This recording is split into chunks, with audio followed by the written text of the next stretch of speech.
Today on the Matt Walsh Show, leftist elites have a message for average people suffering under these economic conditions. Shut up and stop complaining. That is actually the message, verbatim. Also, the Supreme Court strikes down New York's unconstitutional gun control law. Biden unveils his brilliant plan for driving gas prices down. 60 Minutes claims that a 6'2", 230-pound male rugby player has no physical advantages over the females he wants to compete against. Canada bans plastic straws, but where does all of the plastic pollution in the ocean actually come from? Hint, it's not coming from Canada or the United States for that matter. In our daily cancellation, the TSA heroically saves lives by confiscating bottles of water and tubes of sunscreen and then brags about it on Twitter. We'll talk about all that and more today on The Matt Walsh Show.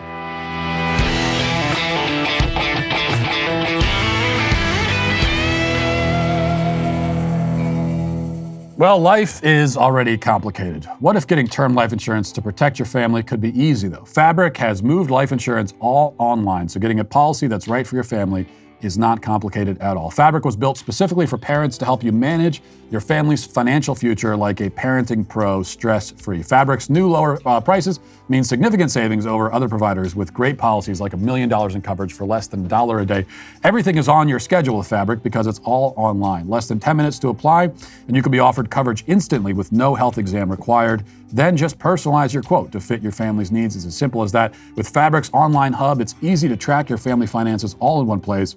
Get affordable life insurance, set up your kids' college savings plan, and even establish a rainy day savings fund at the same time. Planning for the future has never been easier than this. There's no risk to apply today. Fabric has a 30-day money-back guarantee, and you can cancel at any time.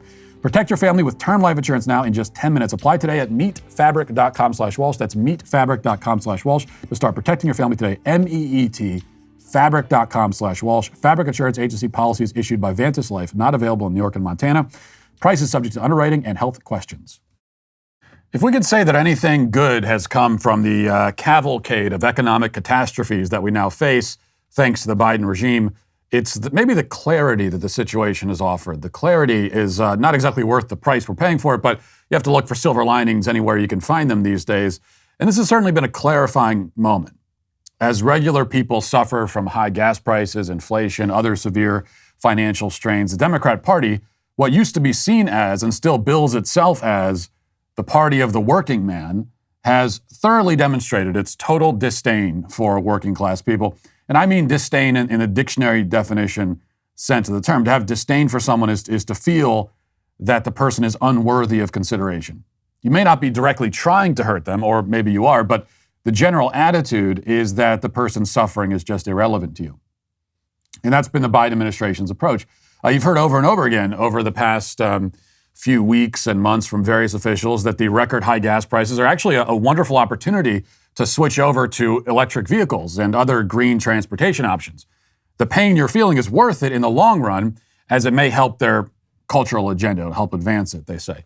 We heard a similar message in the summer of 2020 when communities across America were in flames, devastated, terrorized by BLM rioting. And that was all okay, said the Democrat elites from behind the walls of their gated communities, because if your business has been looted or your home burned to the ground, it's all for the sake of social justice, you see. So take heart. On gas prices, we're told that the pain is worth it, not just for the sake of healing Mother Earth, but also for Ukraine. So Biden yesterday took issue with Republicans who criticize him over gas prices. Isn't it worth a few extra bucks in the tank in order to help Ukraine, he asks? So for all those Republicans in Congress criticizing me today for high gas prices in America, are you now saying we were wrong to support Ukraine? Are you saying we were wrong to stand up to Putin? Are you saying that we would rather have lower gas prices in America and Putin's iron fist in Europe? I don't believe that. Yeah, that's what we're saying. Now, this is a false choice, of course. The gas prices are not Putin's fault, but putting that aside, Biden asks if we'd rather have lower gas prices instead of helping Ukraine. And the answer that I give, and that most normal Americans give, is yes, absolutely. I would leave Ukraine to defend itself and take the discount at the pump. Absolutely. In fact, I'd leave Ukraine to defend itself even if there was no discount at the pump. But give me the discount and you've just sweetened the deal. I don't have to think about it. Is that selfishness? No, it's called patriotism, because I prioritize American families over Ukrainian families. And gas prices are not some small, petty concern. The average price of gas right now is almost $5 a gallon. This is devastating to working class people. But the alleged party of the working class is so far removed from the working class that it can't even conceive of why gas prices are a major concern for people who don't have the benefit of taking a chauffeur service everywhere they go. I mean, Joe Biden hasn't paid for a tank of gas since cars were invented. So he doesn't understand why it matters so much. He actually thinks that working class people are happy to have less money to feed their children if it means that they can stick it to Putin. And it's all for the best anyway, Biden thinks, because as he also said yesterday, the ultimate goal is to take cars off of the roads entirely. We're investing almost $100 billion in public transit and rail. For all the studies show that it will take millions of cars off the road and significantly reduce pollution if there's a serious transportation system available. Yeah, get the cars off the road, reduce pollution. Why alleviate suffering when it presents such a wonderful opportunity? And besides, the suffering really isn't that bad anyway. I mean, everybody's just exaggerating. That was the message from Michelle Singletary at the Washington Post when she appeared on MSNBC yesterday and launched into what just might be the most out-of-touch and tone-deaf diatribe we've ever heard on cable news. And that's quite a statement, I realize. The competition is stiff, but I think this is at least in the running for that title. Listen for yourself. There's a new poll out by Politico, Morning Consult, that I think is quite revealing. It shows 38% of Americans say they would rather see a recession than the inflation that we're dealing with. I mean, I read that to mean more than a third of Americans are so pressed by what they're having to pay for gas, for food, everyday items, rent, that they'd rather see a recession. Is that where we are right now? You know, I'm just going to say this, and if I get banged for it, I don't care. There is a great deal of Americans where it is uncomfortable that they're spending more, but they are not going to go under. You know, you got to stop complaining when there's so many people who literally the inflation rate means they may only have 2 meals instead of 3. There are Americans who did extremely well in the last 2 years in the market. You still have your job. And yeah, it's costing you more for gas, but guess what? You're still going to take that holiday, that 4th of July vacation. You could still eat out. So I'm going to need you to calm down and back off, because it feeds into this fear, and then this fear feeds into people making decisions that creates the very thing that they're fearful of. And if you're in that category, calm down. Stop looking at your portfolio. And you know what you can do with all that energy? Help other people. Help put some food on the table in somebody else's house because you have extra.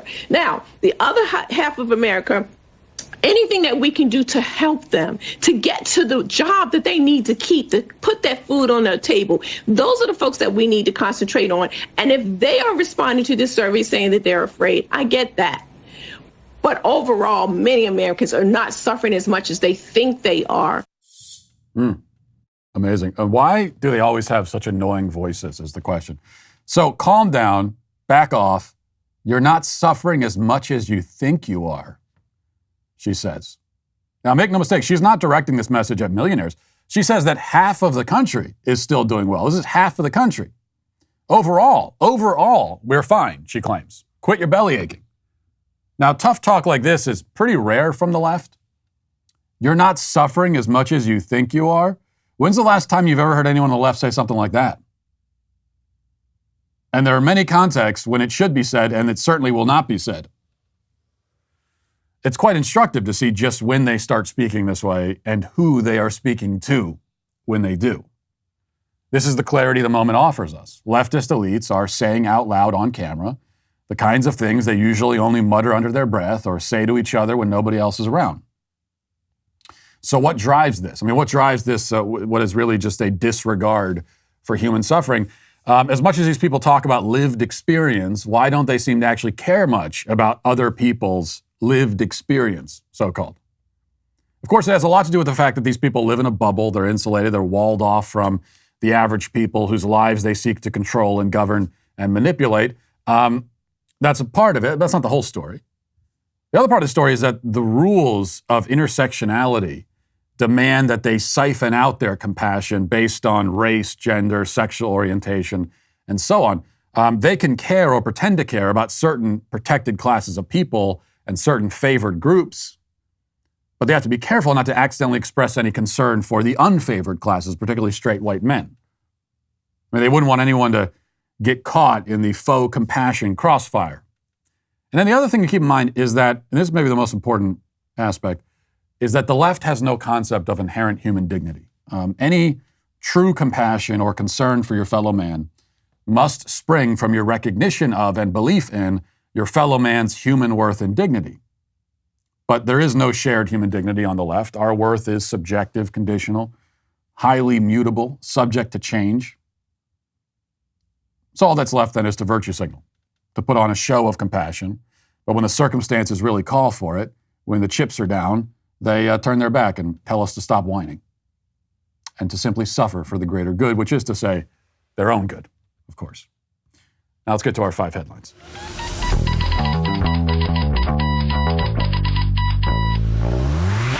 You know, the recent rise in property value has also created bigger targets for home title fraud. With this type of identity theft, a fraudster files for a title transfer to a bogus ID. Then they sell the victim's property, refinance it, or take out a loan against the property. When these second mortgages or loans are left unpaid, the thieves are nowhere to be found, of course. And this is why it's so important to understand how cybercrime and identity theft are affecting our lives. Your personal information gets exposed so often, making it dangerously easy for a cyber criminal to steal your identity. Protect your identity then with LifeLock by Norton. It's never been easier to do. LifeLock detects and alerts you to potential identity threats that you may not have be able to spot on your own, like loans taken out in your name. If you do become a victim of identity theft, a dedicated US-based restoration specialist will work to fix it. Look, nobody can prevent all identity theft or monitor all transactions at all businesses, but it's easy to help protect yourself with LifeLock. Identity theft protection starts here. Join now and save up to 25% off your first year at LifeLock.com/Walsh. That's LifeLock.com/Walsh for 25% off. Okay, we start with this. Democrats and Republicans, of course, waging their assault on the Second Amendment with their quote-unquote bipartisan gun control legislation that they've agreed to. But the Supreme Court, at least, thanks to the conservative majority, is standing in the gap.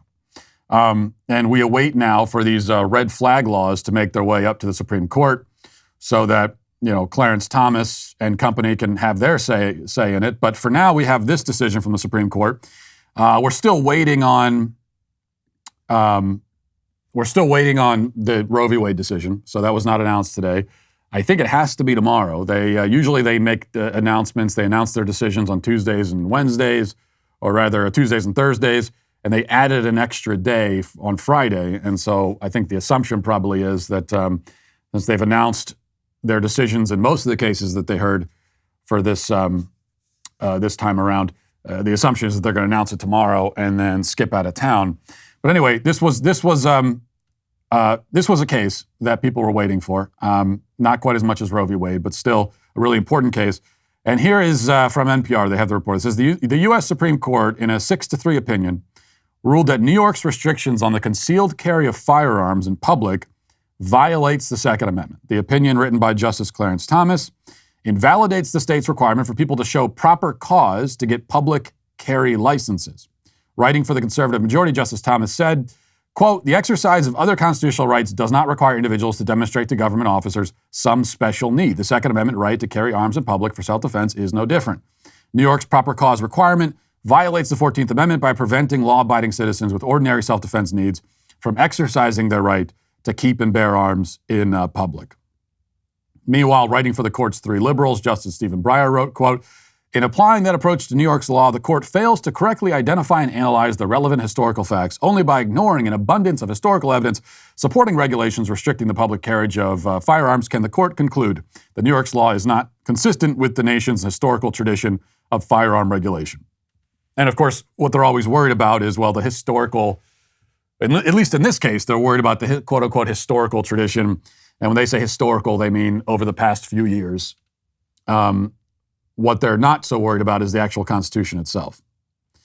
So this is obviously the right decision. They're striking down this law in New York, which was not only unconstitutional, but absurdly unconstitutional.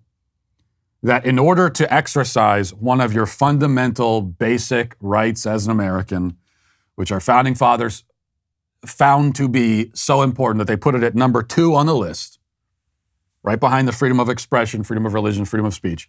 But in order to do that, you have to go to a government official and demonstrate to their satisfaction that you need to exercise it. And if you can't demonstrate it, then they'll allow you to have the gun, but you got to keep it at your house, where it is very often useless because, especially if you live in New York, if you live in the city, many of the dangers that you're going to experience to your personal safety, you're going to experience those dangers out when you're walking around. Now, that might happen at home too, but more than likely they're going to be out in public. So this is great for the government, of course. It puts them in the position of deciding who is worthy of that kind of protection, because that's really what this comes down to. Right? All people are equal, but some people are more equal than others, as George Orwell wrote in Animal Farm. So you have to demonstrate to the government that not only do you fear for your life, and do you have, to their satisfaction, a good reason to fear for your life, but that your life is worth this kind of extra protection. That was the law anyway, but that law has gone away. For now, we can say. All right, let's move to this. For this, and this is kind of a set of headlines we got here on the 5 headlines, and we're going to have various examples of the government being just totally useless, because that's always fun. And of course, we have to start with Biden, and we go back to this gas prices issue, and he had a lot to say about gas prices yesterday, all of it quite stupid. And maybe I wasn't entirely fair. I said he doesn't care about bringing down the prices. To them, this is an opportunity. Really, they're actually happy that the prices are so high because it's an opportunity to get the cars off the road. But that's mostly true. But he had one idea at least for how to bring the gas prices down. He made an attempt yesterday, and here it was. So let's be honest with one another. My message is simple. To the companies running gas stations and setting those prices at the pump, this is a time of war, global peril, Ukraine. These are not normal times. Bring down the price you are charging at the pump to reflect the cost you are paying for the product. Do it now. Do it today. Problem solved. I wish someone had thought of that. Just tell the gas stations to take the price down. That's all. There's a problem of gas being expensive, then just say to the gas stations, hey, make it not as expensive. And then they'll go, oh, okay, well, all right. Oh, you guys don't like with the high prices? You don't like that? No, we don't. Oh, well, we didn't realize. Okay, we'll just put that. What price do you guys want for is it $2.50? Is that good? $2? 50 cents? What do you want? He's calling on gas stations to go bankrupt, first of all. It's what he's actually calling on them to do. By just saying, just bring the prices down, guys. Maybe he'll have a similar strategy during wildfire season. Come on, fires, just stop burning, okay? This is a difficult time in America. Stop burning. You don't need to burn. But at least Biden's analysis was better than what we got from somebody else on MSNBC, who, for reasons that are quite unclear to me, broke out into song while talking. I mean, these people are losing their minds. That's it. They just don't know how to respond. We've got a Democrat regime. Everything's falling apart. People's lives are much worse now under Biden than they were under Trump. There's no denying it. And these people are just scrambling. They don't know how to respond. And this one guy at MSNBC has gone so insane that he just started breaking out into song in the middle of his analysis of the situation. Listen. These are crazy times we're living in, to put it mildly, Robin. But can you just get it straight for me? Who's to blame for the cost of oil being so high right now? Is it because of President Biden's policies, or are there other effects going on? Did you see this back and forth between Biden and the CEO of Chevron and kind of his emotions, and it was so touchy-feely? And I could see if the oil execs had kind of more chill to them, they'd be like, quit playing games with my heart, with my heart. I mean, it's hard. Yeah, apparently it's very hard out there. What?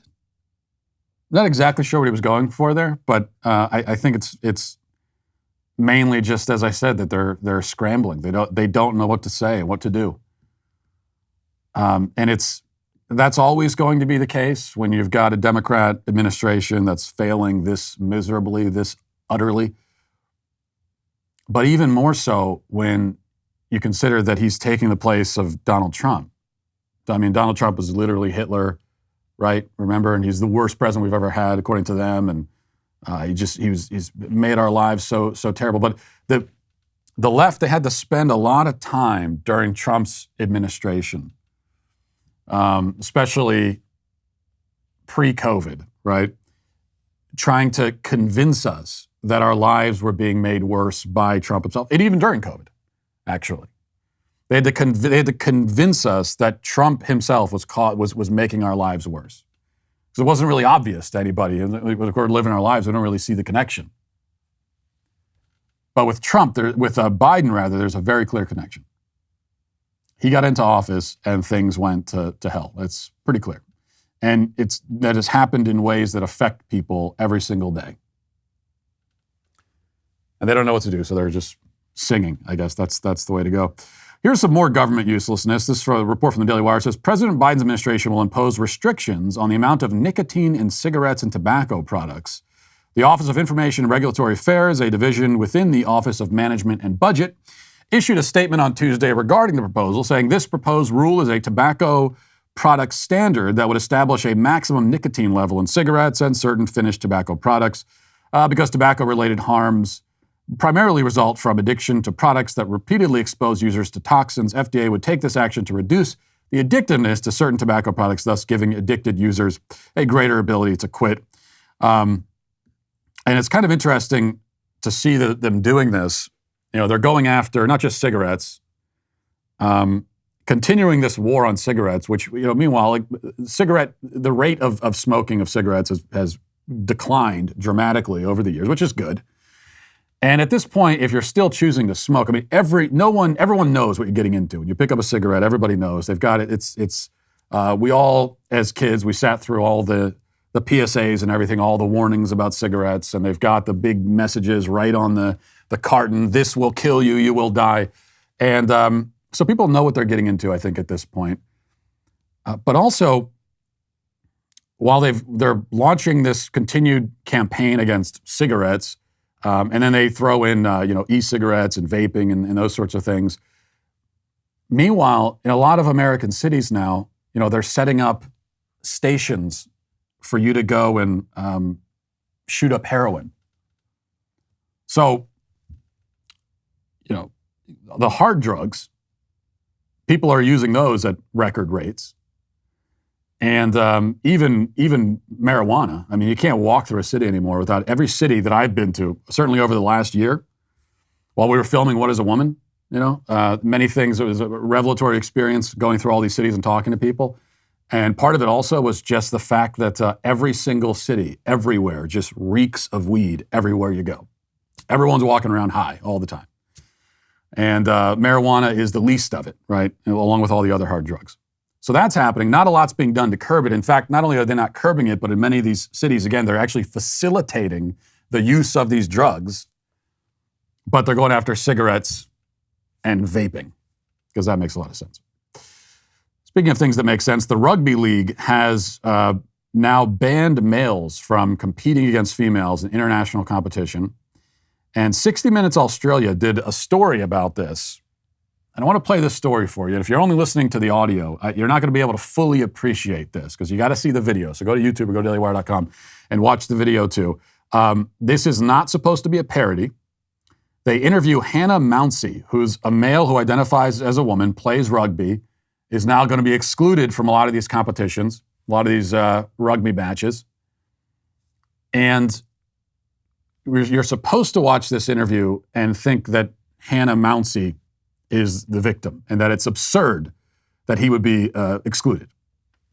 But it's kind of hard to come to that conclusion just based on the visual. Let's watch. Do you accept the AFL's argument that you do have a size advantage over some of your opponents? I think the biggest issue is not necessarily that I'm too big or too strong now. It's more, okay, you're already big, you're already strong, whatever. But what if you were to get into that elite training environment and they were to build you up, put on an extra 15 kilos and you just push everyone aside? But physiologically, that's just not going to happen.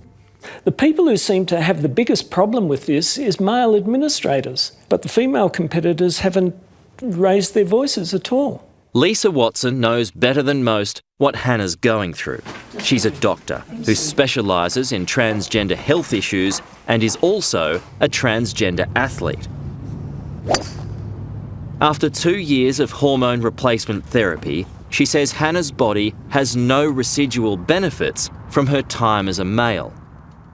Prior to her transitioning, she had a V8 motor powering this big muscle frame. Now she's transitioned and her testosterone level has dropped and her muscle mass has decreased and her strength and stamina has decreased. She's now got a little 4-cylinder engine, so she's actually at a physical disadvantage. Dr. Watson suspects there are other, more sinister factors at play. I'm just wondering whether they did not want to have someone like Hannah representing their new league. They wanted a presentable, beautiful female who could be the face of AFLW. A trans woman may not be what they desired. Okay, I had to actually take notes because there's so much nonsense here that we need to pick apart in that less than 2-minute clip there. First of all, we'll start with the trans person, the older person, saying that, well, female competitors, they're not complaining. Well, yes, they are complaining, first of all. They have complained in all of these sports. But then the other part of it is that if and when they do complain, they are shouted down and called bigots by people like you. So you've got a metaphorical gun to their head, and then you're saying, look at that, they're not complaining, while you point the gun right at their head. And you're muttering under your breath to them, you better not complain. You see, they're not complaining. I mean, if they do complain, we'll destroy their lives, of course, and we'll just rip them to pieces. But they're not complaining. No, it's even in spite of that, there are still women who are speaking out, and many more should, and hopefully will in the future. Also, we're told by the reporter there that Hannah Mouncey has no residual benefits.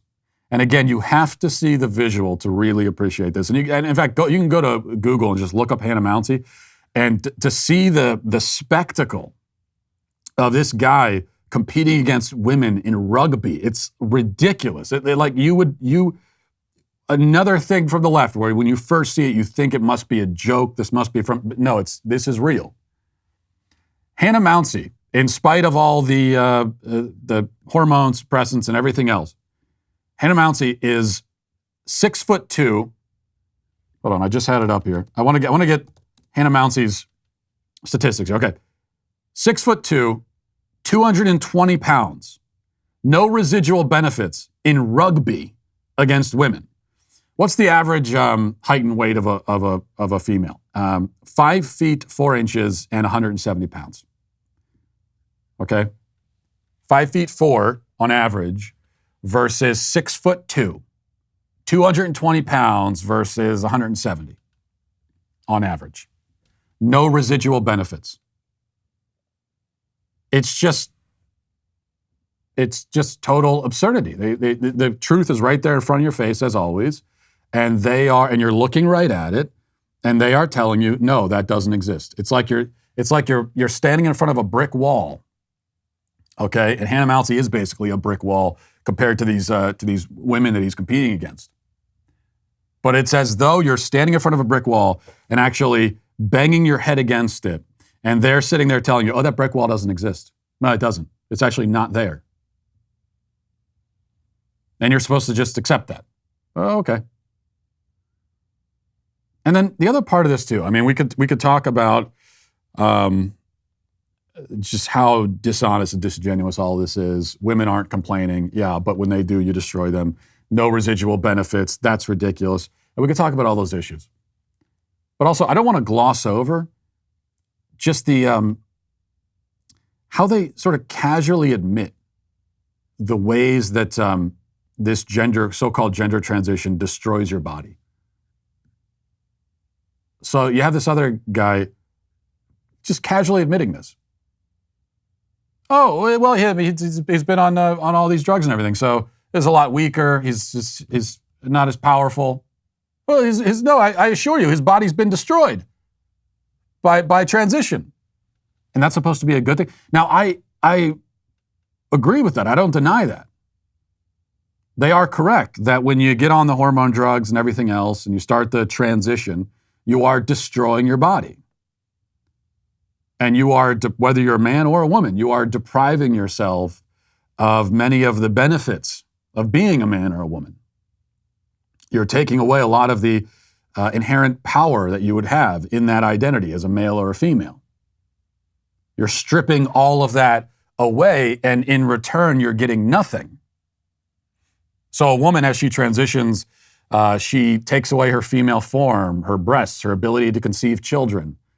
All of that, her feminine beauty, all of that is out the window. And in replace, she gets nothing. She doesn't get the power and strength of a man. She doesn't even get the appearance of a man.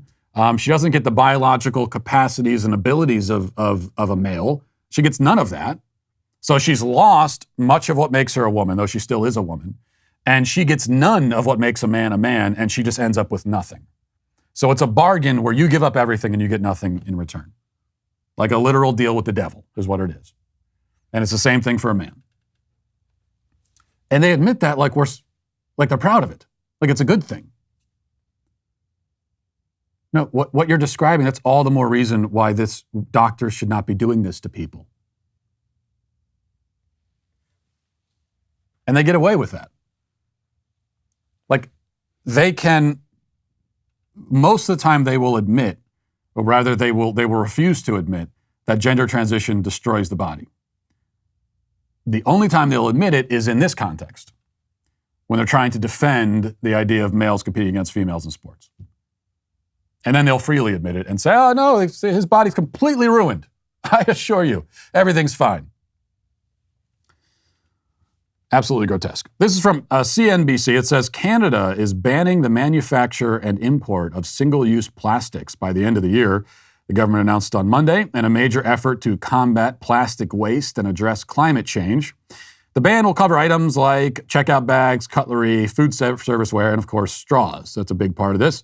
Single-use plastics make up most of the plastic waste that we're told by CNBC, and so all of that Prime Minister Justin Trudeau is going to be out the window. You're not going to have any more of that. And, you can, as far as straws go, you can just make do with the totally useless paper straws. Paper straws, which you're taking paper and you're putting them in water or in some kind of liquid. And then what happens when paper makes contact with liquid? It starts to fall apart, which is what happens with the paper straws. Now, the thing about this, a couple points here. First of all, the whole straw thing, the plastic straw thing. When did that start? That started a few years ago, right? We didn't hear anything about plastic straws. Nobody was complaining about plastic straws. And then a few years ago, there was this big push to start banning plastic straws, and they banned them in California. They banned them in various different states in the United States, and now they're banning them in Canada.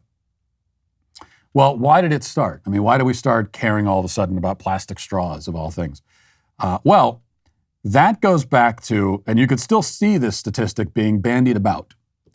A few years ago, if you remember, we started hearing all these reports about how Americans, I think it was just Americans, the claim was, Americans use 500 million plastic straws a day. That was actually, let me clarify that. Let me look that up again to make sure I have the exact claim that they made. Yeah, okay.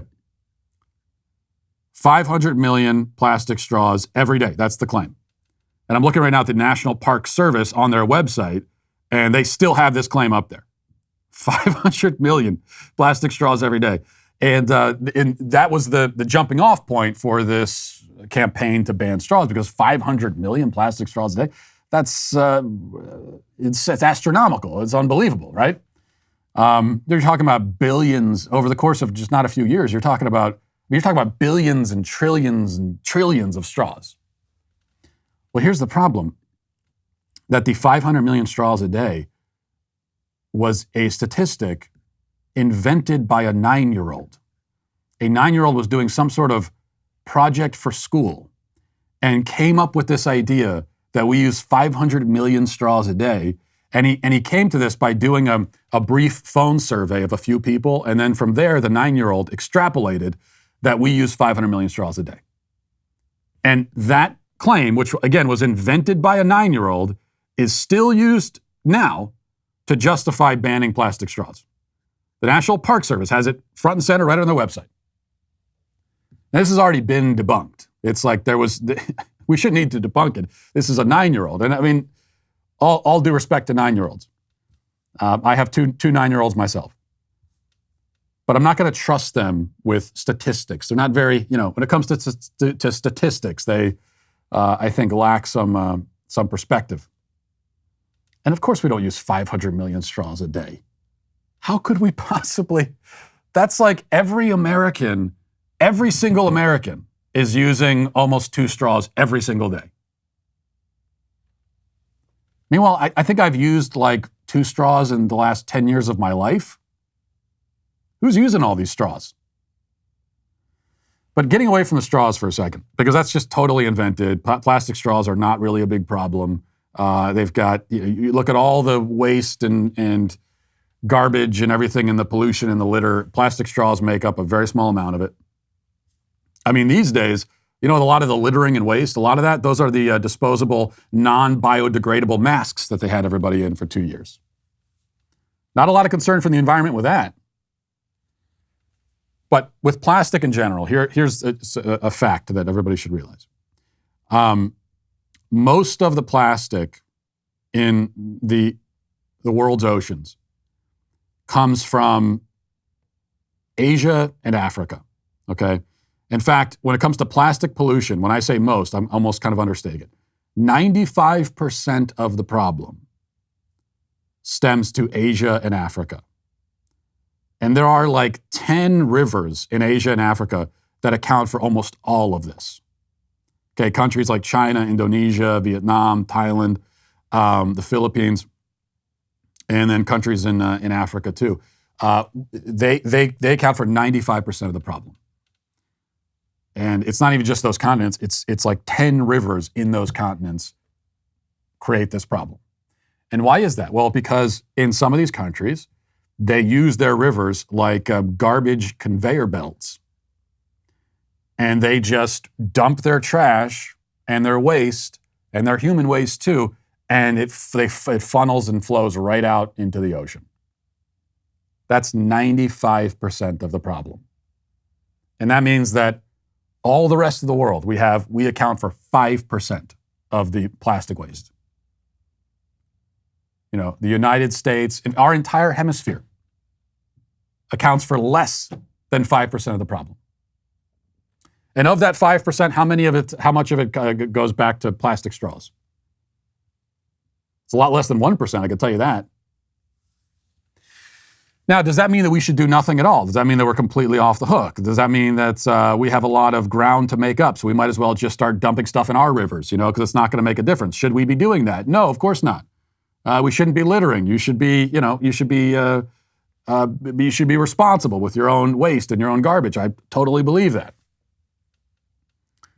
But if we're trying to make a dent in the plastic pollution problem, especially as it affects our world's oceans, and it is a problem, if we're trying to make a dent in that problem and address it, then we cannot exclude 95% of the problem. And yet that's what we do. Because when's the last time you heard an environmentalist say anything about Asia and Africa and the way that they contribute to this, what they say is a crisis? When's the last time you heard them even mention it? Because in the United States, we could, from this point forward, create zero waste If we could find a way and maybe take all of our pollution, all of our waste, all of our litter, and just launch it directly into the sun, and that's all we do from now on. So we are not contributing to the problem at all. Even if we did that, that would have almost no effect whatsoever on the overall problem. So if you actually want to do something about it, then you got to get Asia and Africa on board. And we got to start talking about the fact that in a lot of those countries, on those continents, people are just dumping waste, just mounds of garbage, tons and tons of garbage every single day into the river, out to the ocean. But of course, we can't talk about that because that's racist. All right, one other thing here. Senator Cringe, Cory Booker, put together perhaps one of the cringiest videos ever produced by a politician, and I thought that we would just watch it together. Here it is.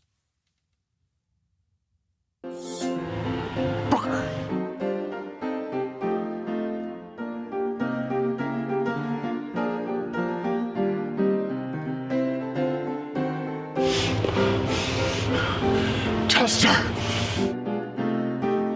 Okay, they're running after each other and tackling each other. Really bad acting on display here. Guys, reporters are calling. You're tackling each other in the Capitol? We've been through this before. You have to stop tackling each other. All right. Then we'll just tackle big ag consolidation. Well, big ag consolidation is killing rural America. We need to get to work and help the cow-calf guys and the feeders and the consumers taking it at the meat counter too. That's why we introduced a couple bills, Booker. We need to get these bills done. We're going to get them done, man. I appreciate you. You're a good guy. Okay. Oh my gosh. It was worse than I thought. All right, we can stop that. You can turn that off. Cory, you can tell a lot about somebody from their sense of humor, I think, because humor is one of the most uniquely human things, right? And I think humor is also a really good test of IQ. I think you don't even need all the complicated IQ tests. You could just, just list for me what you think the 5 funniest movies of all time are or something. And I can already tell, I can get you, I can peg your IQ within a 5-point range just based on that alone. And so what does that tell us about Cory Booker when we keep that in mind? Well, that he's very stupid and he's also barely human.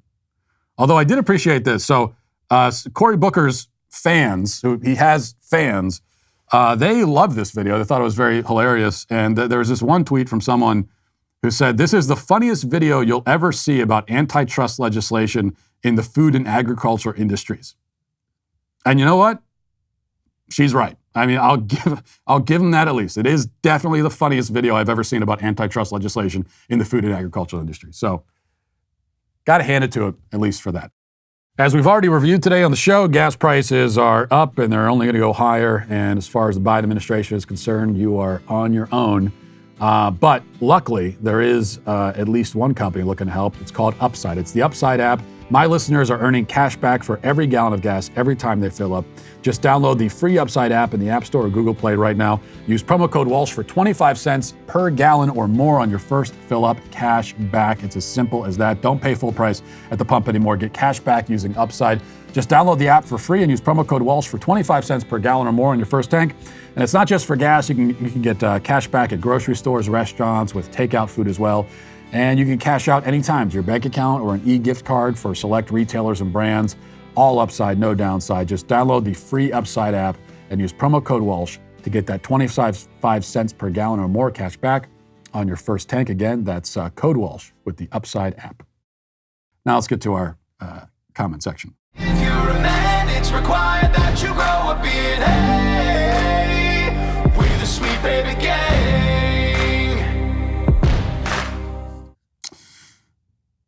Let's see. Noah, quoting me, "The latest celebrity trend is to have a non-binary kid. It's so transparent."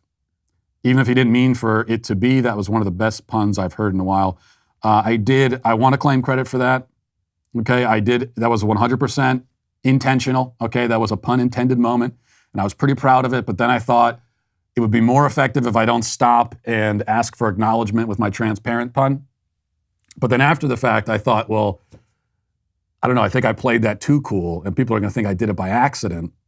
So now I'm circling back to say that yesterday I meant to do that with the pun. And now it's just, you don't even believe, you think I'm taking credit for it after the fact. And it's just really pathetic and it's certainly not funny anymore because I'm explaining it a day later, but still. Nate Soyboy says, I'll be glad when Matt finally comes out as trans because this self-hate is sad and exhausting to watch. Well, your username, at least, I think is there's some accuracy there, Nate. So I appreciate that.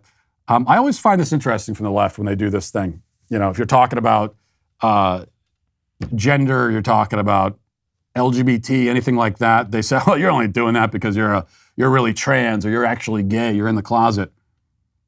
Well, so are you using those things as an insult? Maybe I am trans, Nate. What of it? What's your point? You mean it as an insult then? That's the really interesting thing. The only people anymore really who still use like trans and gay as an insult is actually on the left. They use it as an insult all the time. They use it in a pejorative way about their opponents. You're only saying that because you're gay. You're trans. What exactly, Ned, are you trying to imply? Are you saying it's a bad thing to identify that way? You know what? Yes, I am trans. Fine. I'll go ahead. Yeah, I'm actually trans, which means that you can no longer criticize me. And I have the, moral authority to talk about these issues. We already know that I'm an best-selling LGBT children's author. I don't think I need to remind you of that. So I've got all the points. Mike says, Matt, your Airbnb rant makes you sound like someone who still takes a cab instead of Uber. No, that's an entirely different thing. Okay, so Airbnb versus hotels, and then you've got Uber versus cab. So the cab experience is certainly worse than the Uber experience, and the Uber experience is often not that great. But the cab industry somehow, and you almost have to respect it, they just have refused to update, improve anything at all. I mean, you still get in the cab. The cabs themselves look like they're still from the 90s, and it still just reeks of BO. And whereas in Ubers, it's only like 50% of the time do they reek of BO. And just the whole experience is pretty miserable and awful, and the cab is dirty and everything. They're not making any attempt at all to compete with Uber. They are sticking by their guns. You have to respect it. But it is certainly a worse experience. But just because something is newer and has more technology behind it doesn't automatically make it better. Because then you go to Airbnb versus hotels, and Airbnb is the newer thing, but the hotel experience is, on average, way better, I would say. A. McMahon says, I cannot believe the pure cowardice of this police officer who was giving orders. The men under his command should have ignored him, their jobs notwithstanding. Well, it's a tale as old as time, right? People using the I'm just following orders excuse, and we find it here again. Athena says, joining the Navy is my dream after high school, but after hearing that this is starting to happen, I'm starting to become unsure. Yeah, I hear this from a lot of younger people who are thinking about joining the military and now aren't sure about it. I hear from a lot of parents who maybe would have loved the idea of their sons joining the military and now aren't sure. That's how I feel about it. I don't even like to. It feels bad to even say it out loud, but the truth is that, no, I don't want my sons to join the military as it stands right now, because for a number of reasons, but one of them is that now they're giving their lives over to this, and they're sacrificing their liberty, their ability to, you can't just leave because you feel like it, and so that means that they're going to be totally vulnerable to all this stuff, all the woke indoctrination and everything. They're signing up for that. And they don't have the ability to simply just leave. And then you add on to that, the people that we often have running the country are going to take, love to go on these adventures overseas and send them off to fight wars that we have nothing to do with. So, at this point, that's just the sad reality. Let's see. Dan says, the cowardice is mostly the result of the climate the police have to work under. The inhibitions and hesitancy are being ingrained in an attempt to curtail abuse. Unsolvable situation, in my opinion, except adopting self-defense culture and incorporate knowledge and training in every possible way. Yeah, there's a lot that goes into it with this, what's happening with police and what happened in Uvalde. And I hear a lot about the climate that police have to work with and work in. And I have a lot of sympathy for that. But that sympathy, of course, dries up when you try to use that as an excuse to sit safely in the hallway while 19 children are executed. Because nothing could excuse that. And the anti-police climate and culture certainly doesn't excuse that. In fact, it's quite the opposite. Now you're creating more of that. You're making that climate and that culture even worse through your own actions. But overall, we live in it's not just with police, but in general, we live in a culture that encourages cowardice and selfishness. You know, C.S. Lewis wrote about this. We make men without chests and expect of them virtue and sacrifice. And that's what we're doing in our culture now. We breed cowardice and self-centeredness, narcissism on purpose, and then we're shocked when we see, as Lewis wrote, cowards in our midst. And April says, it's a mixed bag either way, Airbnb or hotels. Ask someone working at a hotel how clean everything is. Doubt you'll like the answer, Matt. No, I'm not going to ask that. That is a question I will not ask, and I don't want to know, because ignorance is bliss, April. Well, the Sweet Baby Gang has proven yet again that its financial loyalty knows no bounds. The Virtue Signal patch sold out again yesterday. There are a lot of virtuous people out there because, and you know, I'm one of them, because my generosity knows no bounds. We are going to be restocking the patch to give you another opportunity to seize the moral high ground. Head over to my swag shack at dailywire.com/shop to claim your Virtue Signal patch and the indulgent sense of self-satisfaction that comes with it today. Also, June has been a massive month over here at the Daily Wire with tons of new content being released. And if you haven't seen it all yet, go to dailywire.com to watch our new summer blockbuster, Terror on the Prairie, starring MMA fighter turned actress Gina Carano. Canceled by Disney, then uncanceled by us. This woman is absolutely unstoppable on camera and off. And we're not the only ones who feel that way. Yesterday, in an op-ed for the Daily Mail, Meghan McCain praised Gina for her fearlessness in defying the corporate Hollywood snake and joining us in our fight to take back the culture. In the article, Meghan writes, quote, "The Daily Wire have created a new avenue for artists that has the potential and audience backing to allow them to create on their own terms. To Gina, that's the future." Well, it's the future for us too, which is why the Daily Wire is in high gear on every front with fearless documentaries like What is a Woman, exposing the distorted gender ideas, poisoning our kids' minds. It's also series like Debunked that arm you with all the facts you need to counter common leftist claims.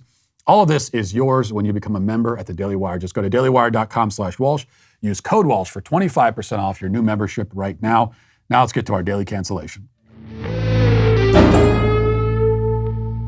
Today, it's my great pleasure to cancel, maybe not for the first time, the TSA. As you know, the so-called Transportation Security Administration was invented in 2001 by George W. Bush, who responded to 9/11 by creating dozens of useless government agencies and launching 2 wars on the other side of the world. 9/11 was itself, in large part, a failure of government. 19 guys from the Middle East slowly but surely worked on their plan to stage the worst attack on American soil in our history.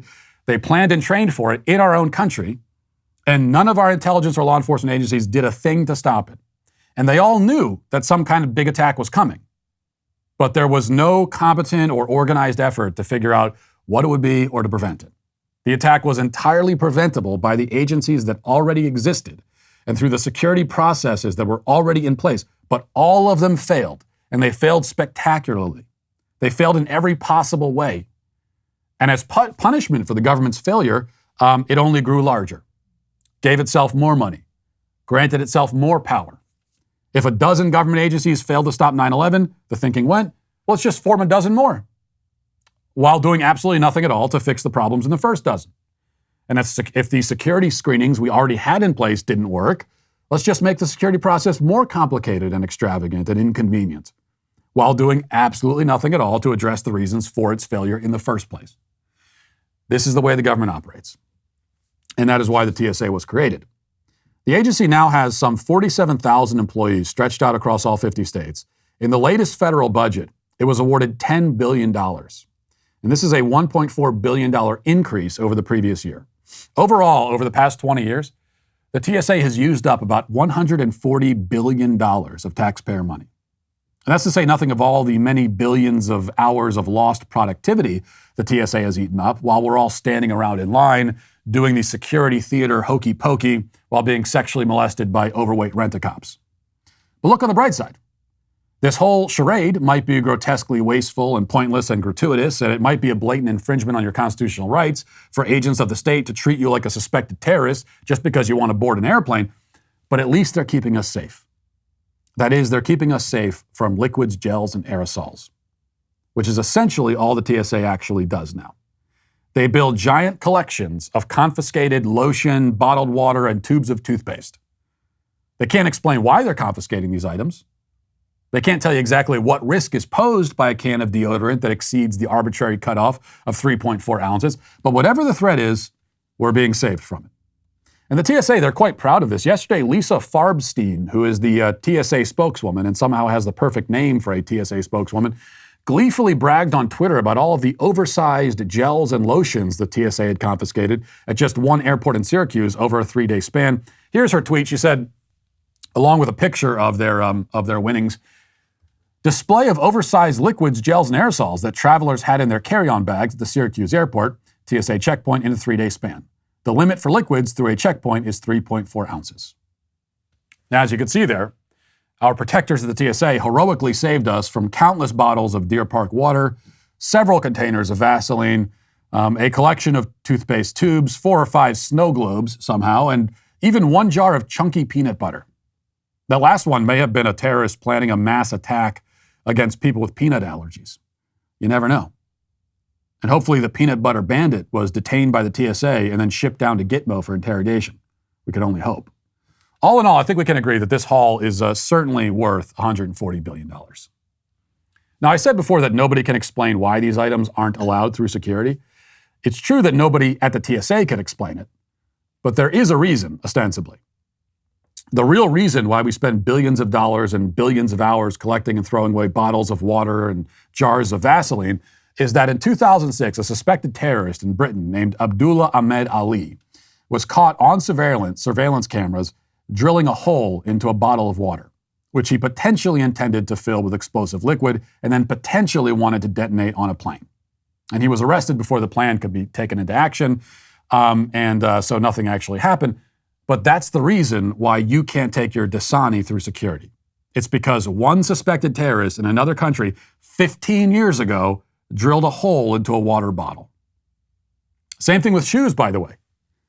Like one guy, years and years ago, got onto a plane with a bomb in his shoe, and it didn't detonate, and so everyone has to take their shoes off now forever. By the way, the TSA screening, the security screening, failed in that case. Now, they didn't even stop it. Now, of course, if somebody did have an explosive bottle of Aquafina or an explosive shoe and they wanted to kill a bunch of people with it, they could still walk into any crowded area and accomplish that task. In fact, they could walk right into the crowded line at security and do it. Because we're conveniently for the terrorists, we're bunching everyone together in this one chokehold, just this one choke point rather, and it is kind of a chokehold sometimes. We're putting everybody there and creating a perfect opportunity for terrorists if they wanted to take advantage of it. But we're spending $140 billion to make sure that they at least can't do it on planes. Well, actually, they can still do it on planes because as an investigation in 2017 revealed, and investigations before that and after that have had the same result, TSA screenings have a failure rate of over 50%. 47,000 employees, tens of billions of dollars spent, and still these glorified mall cops fail more than half of their inspections. And this leads to another question. How many terrorist attacks has the TSA actually prevented? Yes, they're wasting extraordinary amounts of time and money. Yes, they're giving you, they got you playing Simon Says while they bark orders at you, and they have you strip off random items of clothing for no reason. Yes, this is all humiliating and seemingly pointless and intrusive, but perhaps it's worth it if they're actually preventing terrorist attacks. Who knows how many people are alive today because of the efforts of the TSA, however half-assed those efforts might be. Well, we do know, actually. We know that the TSA has prevented precisely 0 terror attacks. 0. Over 20 years in, and there is no evidence that the TSA has ever stopped even one terror attack from taking place. They have not caught one terrorist in 20 years. Not one. 700 million people board flights in America each year. That's $14 billion over the past 20 years. The TSA has therefore screened 14 billion people. Not one of them was a terrorist. 0 for 14 billion. So to review, the TSA is bad at its job, wasteful, incompetent. There's no evidence that it has ever accomplished the one single thing it was formed in order to accomplish. And for all that, it got a $1.4 billion raise this year. It's quite infuriating when you think about it. But hey, at least they got that jar of crunchy peanut butter before somebody really got hurt. And that guy should be eating creamy peanut butter anyway. What kind of freak eats crunchy peanut butter? Still, we must say, the TSA and crunchy peanut butter are both canceled. And we'll leave it there for today. Thanks for watching. Thanks for listening. Have a great day. Godspeed.